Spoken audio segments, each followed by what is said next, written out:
Behavioural economics. Behavioural economics challenges traditional economic theory. The key assumptions used in traditional economic theory are economic agents are utility maximizers, economic agents are rational. Behavioural economists challenge these assumptions because they're not realistic.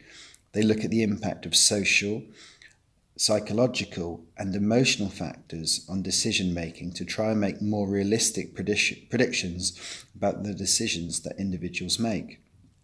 Behavioural economists don't ignore traditional economic theory. They try to improve upon it and make it more relevant to the real world.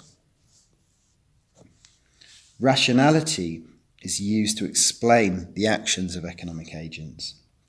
Using the concept of utility maximization, it's assumed that a rational individual, sometimes referred to as Homo economicus, will attempt to maximize their utility or economic profit. They do this by comparing the costs and benefits of alternatives and then choosing the option that maximizes their net utility or net profit. We usually refer to utility though. However, acting rationally requires all economic agents to have the information they need to be able to correctly choose between alternatives. Traditional economic theories assume that everyone has perfect or symmetrical information and the ability to use this information to make a rational decision. In real life, economic agents will likely have imperfect information. They won't have all the information they need to make a rational decision, and this will lead to market failure. Asymmetric information is another problem that prevents rationality. Asymmetric information occurs when one party has more information than the other in a transaction. For example, sellers often have more information than buyers, as the seller will know how much a product actually costs to make and what its true value is. As a result, behavioural economists believe that rationality alone can't be used to predict consumer behaviour. There are many reasons why consumers don't act rationally. Behavioural economists argue that there are a lot of restrictions on people's ability to make rational decisions. The first, the time available to make a decision is limited.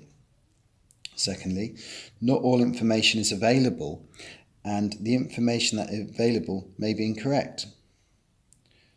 Third, people might not be able to process and evaluate the vast amount of data involved in making a decision, and they may not be very good at calculating the costs of alternative. This is known as computation weakness. These limits on decision making are known as bounded rationality. Behavioural economists argue that bounded rationality means that people tend to satisfy, e.g., make a satisfactory decision, rather than spend ages trying to make a rational decision which maximises utility. Behavioural economists argue that individuals have bounded self-control. A rational individual is assumed to have total self-control and would only act to maximise their utility. However, behavioural economists argue that individuals have limits on their self-control, i.e. they have bounded self-control. For example, a consumer may have a limited ability to stop smoking, even though the act of smoking doesn't maximise their utility. Biases stop individuals acting in an economically rational way. Behavioural economists believe that individuals are influenced by biases, which affect their decision making. For example, rules of thumb. Simple, useful tools that help an individual make a decision. For example, choosing the middle price option when faced with a range of different prices for similar products. Anchoring. This means placing too much emphasis on one piece of information. For example, the first price quoted for a job can influence an individual's view of what's a fair price. Availability bias. This is where judgments are made about the possibility of events occurring based on how easy it is to remember such events occurring. For example, following a drought, people overestimate the probability of a drought occurring the next year and make decisions based on this assumption. Social norms. The individual's behaviour can be influenced by the behaviour of their social group. This could be anything from a friendship group to the population of the whole world. For an example, an individual may stop buying cigarettes if none of their friends smoke. Finally, habitual behaviour. Doing the same thing over and over again. For example, individuals often choose to shop at the same place, regardless of any rational reason for going somewhere else. Fairness can affect decision making. In traditional economic theory, a rational individual may give money to charity because they gain utility from doing it. For example, it makes them feel good. However, behavioural economists recognise that individuals and firms don't act out of self-interest. They may have a sense of fairness and choose to act altruistically.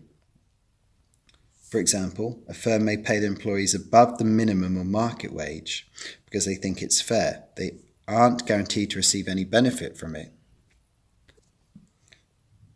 Governments can use behavioural economic theory for their policies. A government's social and economic policies need to work in the real world, and using traditional economic theories based on unrealistic assumptions might not be very useful. As a result, governments may use behavioural economics to help them create their policies.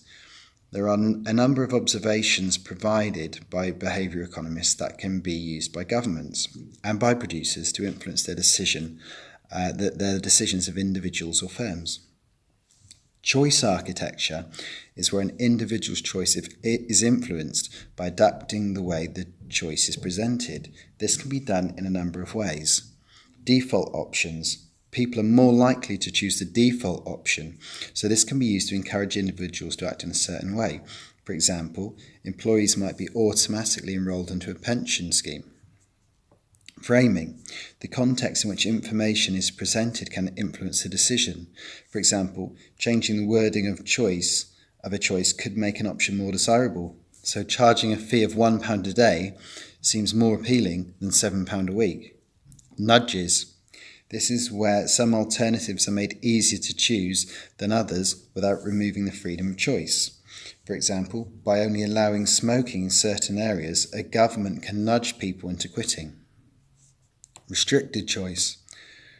This occurs when people's choices are restricted. For example, people are restricted to only being able to choose from a limited number of schools in their area. Finally, mandated choices.